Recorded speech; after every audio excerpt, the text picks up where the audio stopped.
Hello everybody, it's Miss Jaimie again from the Hampton Bays Public Library, and tonight we are continuing with our family read aloud of The Wonderful Wizard of Oz, and we are reading chapters 17 through 19.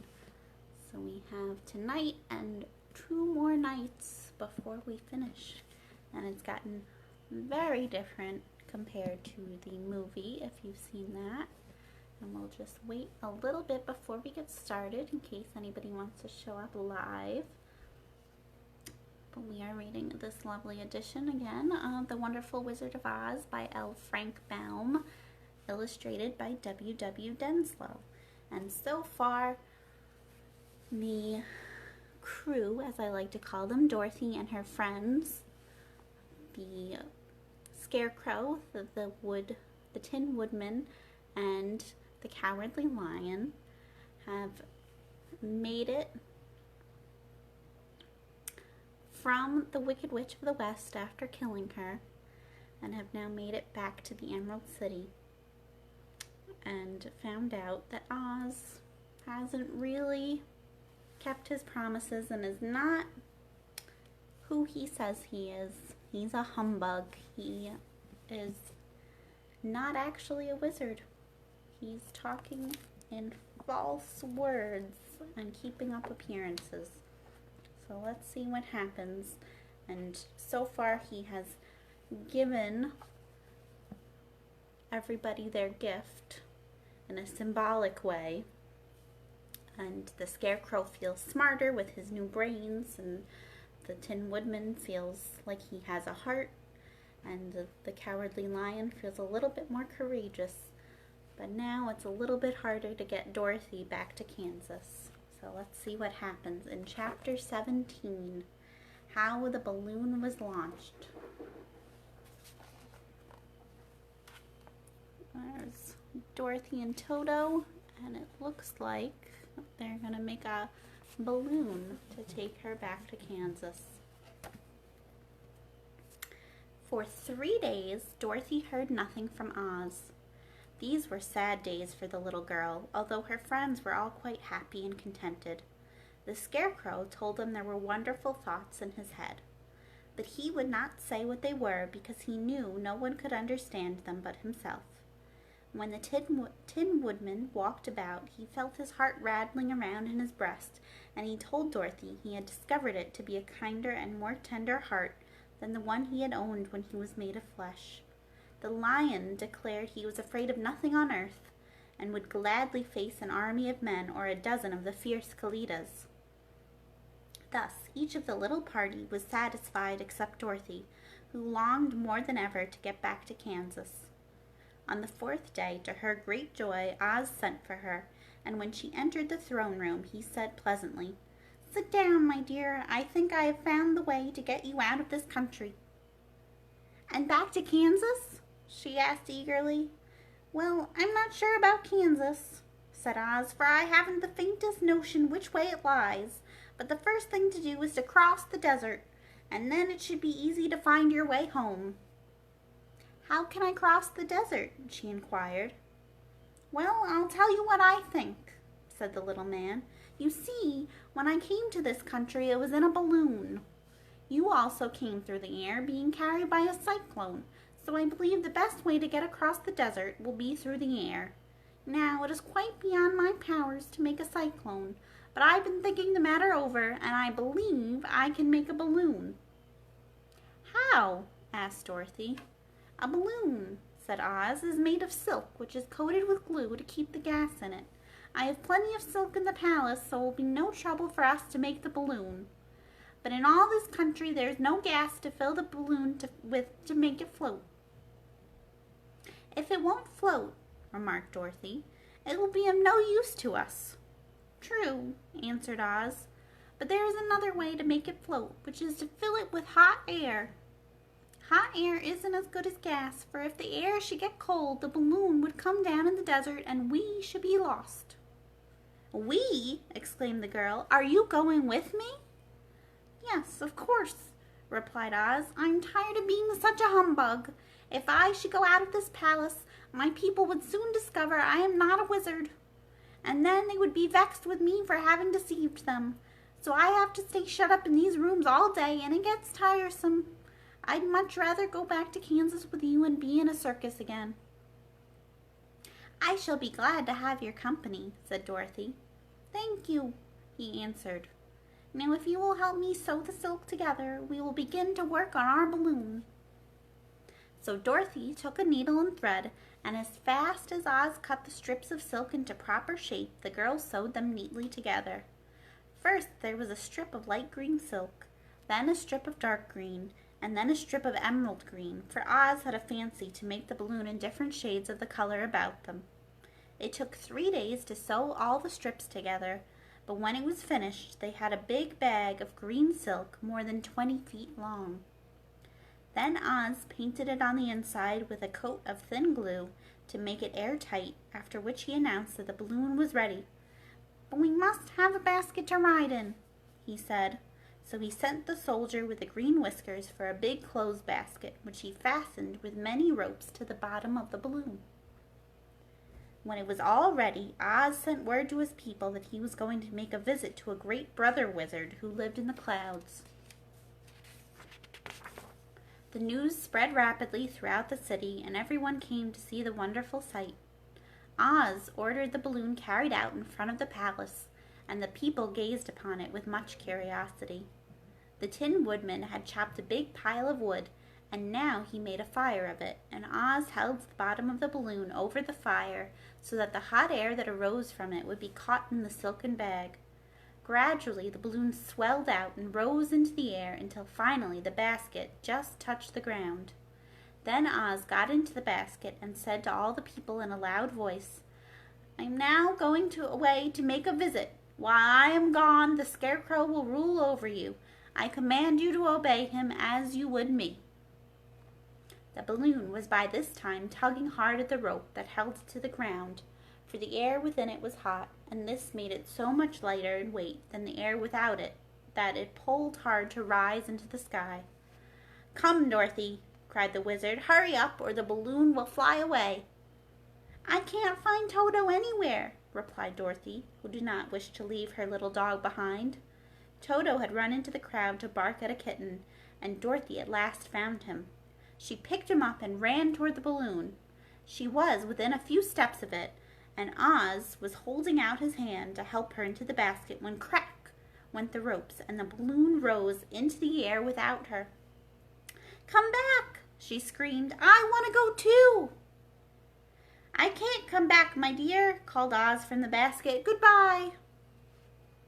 "Goodbye!" shouted everyone, and all eyes were turned upward to where the wizard was riding in the basket, rising every moment farther and farther into the sky. And that was the last any of them ever saw of Oz, the wonderful wizard, though he may have reached Omaha safely and be there now, for all we know. But the people remembered him lovingly and said to one another, "Oz was always our friend. When he was here, he built for us this beautiful Emerald City, and now he is gone, he has left the wise Scarecrow to rule over us."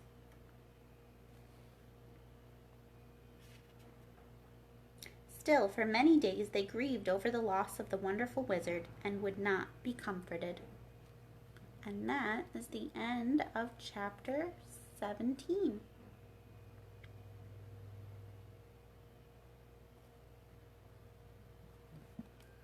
Alright, so now chapter 18 is called Away to the South.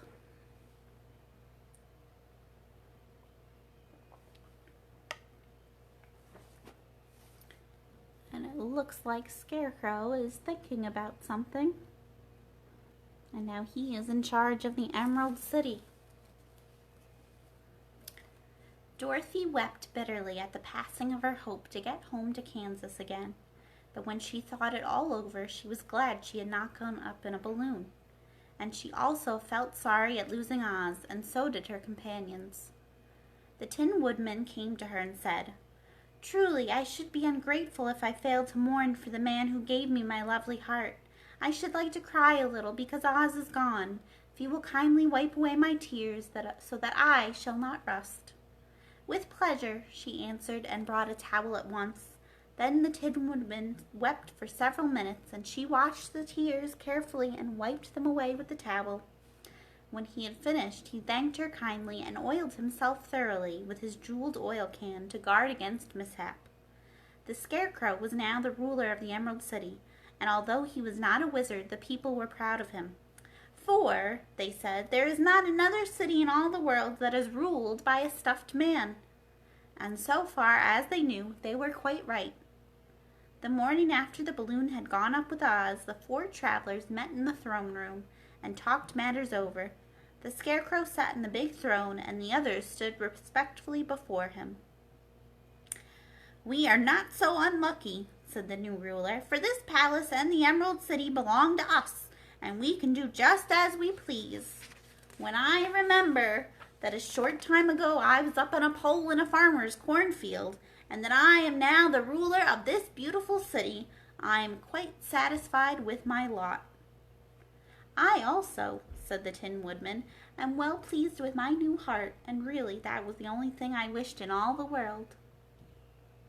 "For my part, I am content in knowing I am as brave as any beast that ever lived, if not braver," said the Lion modestly. "If Dorothy would only be contented to live in the Emerald City," continued the Scarecrow, "we might all be happy together." "But I don't want to live here," cried Dorothy. "I want to go to Kansas and live with Aunt Em and Uncle Henry." "Well then, what can be done?" inquired the Woodman. The Scarecrow decided to think, and he thought so hard that the pins and needles began to stick out of his brains. Finally, he said, "Why not call the winged monkeys and ask them to carry you over the desert?" "I never thought of that," said Dorothy joyfully. "It's just the thing. I'll go at once for the golden cap." When she brought it into the throne room, she spoke the magic words, and soon the band of winged monkeys flew in through the open window and stood beside her. "This is the second time you have called us," said the Monkey King, bowing before the little girl. "What do you wish?" "I want you to fly with me to Kansas," said Dorothy. But the Monkey King shook his head. "That cannot be done," he said. "We belong to this country alone, and cannot leave it. There has never been a winged monkey in Kansas yet, and I suppose there never will be, for they don't belong there. We shall be glad to serve you in any way in our power, but we cannot cross the desert. Goodbye." And with another bow, the Monkey King spread his wings and flew away through the window, followed by all his band. Dorothy was almost ready to cry with disappointment. "I have wasted the charm of the golden cap to no purpose," she said, "for the winged monkeys cannot help me." "It is certainly too bad," said the tender-hearted woman. The Scarecrow was thinking again, and his head pulled out so hard that Dorothy feared it would burst. "Let us call in the soldier with the green whiskers," he said, "and ask his advice." So the soldier was summoned and entered the throne room timidly. While Oz was alive, he never was allowed to come further than the door. "This little girl," said the Scarecrow to the soldiers, "wished to cross the desert. How can she do so?" "I cannot tell," answered the soldier, "for nobody has ever crossed the desert unless it is Oz himself." "Is there no one who can help me?" asked Dorothy earnestly. "Glinda might," he suggested. "Who is Glinda?" inquired the Scarecrow. "The Witch of the South. She is the most powerful of all the witches and rules over the Quadlings. Besides, her castle stands on the edge of the desert, so she may know a way to cross it." "Glinda is a good witch, isn't she?" asked the child. "The Quadlings think she is good," said the soldier, "and she is kind to everyone. I have heard that Glinda is a beautiful woman who knows how to keep young in spite of the many years she has lived." "How can I get her to her castle?" asked Dorothy. "The road is straight to the south," he answered, "but it is said to be full of dangers to travelers. There are wild beasts in the woods and a race of queer men who do not like strangers to cross their country. For this reason, none of the Quadlings ever come to the Emerald City." The soldier then left them, and the Scarecrow said, "It seems, in spite of dangers, that the best thing Dorothy can do is to travel to the land of the South and ask Glinda to help her. For of course, if Dorothy stays here, she will never get back to Kansas." "You must have been thinking again," remarked the Tin Woodman. "I have," said the Scarecrow. "I shall go with Dorothy," declared the Lion, "for I am tired of your city and long for the woods and the country again. I am really a wild beast, you know. Besides, Dorothy will need someone to protect her." "That is true," agreed the Woodman. "My axe may be of service to her, so I also will go with her to the land of the South." "When shall we start?" asked the Scarecrow. "Are you going?" they asked in surprise. "Certainly. If it wasn't for Dorothy, I should never have had brains. She lifted me from the pole in the cornfield and brought me to the Emerald City, so my good luck is all due to her, and I shall never leave her until she starts back to Kansas for good and all." "Thank you," said Dorothy gratefully. "You are all very kind to me, but I would like to start as soon as possible." "We shall go tomorrow morning," returned the Scarecrow. "So now let us all get ready, for it will be a long journey." And that brings us to chapter 19, Attacked by the Fighting Trees. And it looks like they are, I think that's outside of the Emerald City. The next morning, Dorothy kissed the pretty green girl goodbye, and they all shook hands with the soldier with the green whiskers, who had walked with them as far as the gate. When the guardian of the gate saw them again, he wondered greatly that they could leave the beautiful city to get into new trouble. But he at once unlocked their spectacles, which he put back into the green box, and gave them as many good wishes to carry with them. "You are now our ruler," he said to the Scarecrow, "so you must come back to us as soon as possible." "I certainly shall if I am able," the Scarecrow replied, "but I must help Dorothy to get home first." As Dorothy bade the good-natured guardian a last farewell, she said, "I have been very kindly treated in your lovely city, and everyone has been good to me. I cannot tell you how grateful I am." "Don't try, my dear," he answered. "We should like to keep you with us, but if it is your wish to return to Kansas, I hope you will find a way." He then opened the gate of the outer wall, and they walked forth and started upon their journey. The sun shone brightly as our friends turned their faces toward the land of the South. They were all in the best of spirits and laughed and chatted together. Dorothy was once more filled with the hope of getting home, and the Scarecrow and the Tin Woodman were glad to be of use to her.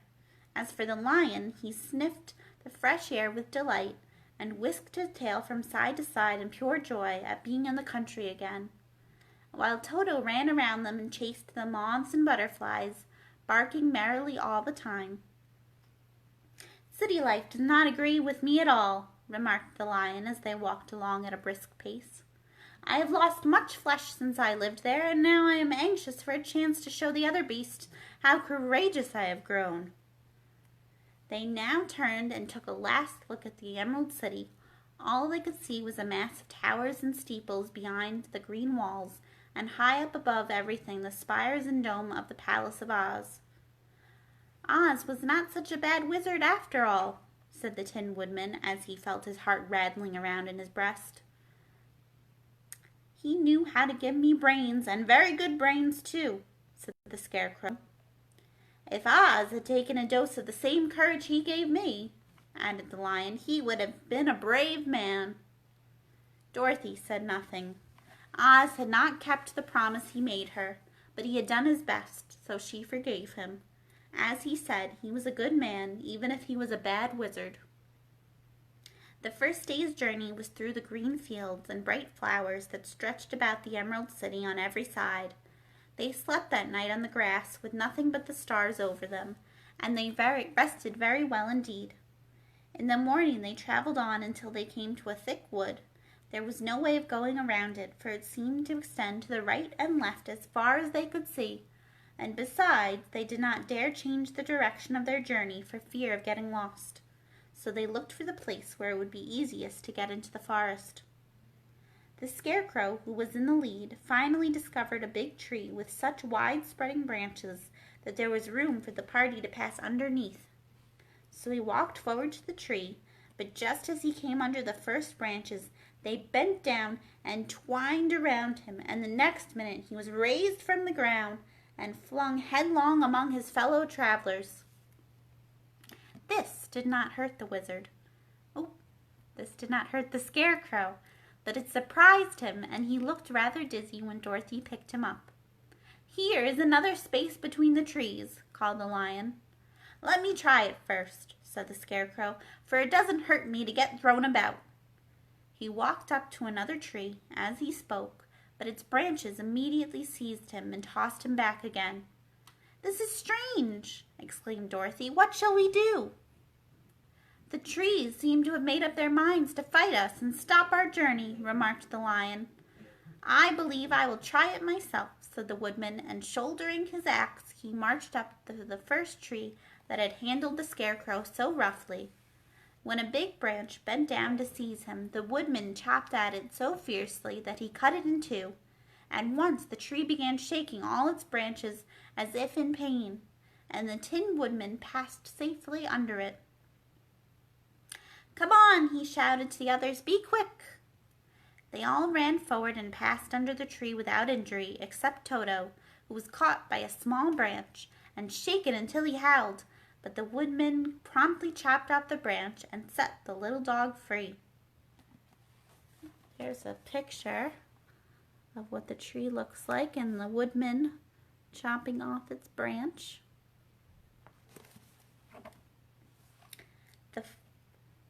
The other trees of the forest did nothing to keep them back, so they made up their minds that only the first row of trees could bend down their branches, and that probably these were the policemen of the forest, and given this wonderful power in order to keep strangers out of it. The four travelers walked with ease through the trees until they came to the further edge of the wood. Then, to their surprise, they found before them a high wall which seemed to be made of white china. It was smooth like the surface of a dish, and higher than their heads. "What shall we do now?" asked Dorothy. "I will make a ladder," said the Tin Woodman, "for we certainly must climb over the wall." And that was the end of chapter 19. So tomorrow we will see if they get over that wall in chapter 20 and 21. And then we will continue on, so let me know if you have any comments about what you think is going to happen next and what you like about the book so far. And I will see you tomorrow at 7 o'clock. Have a good night. Bye.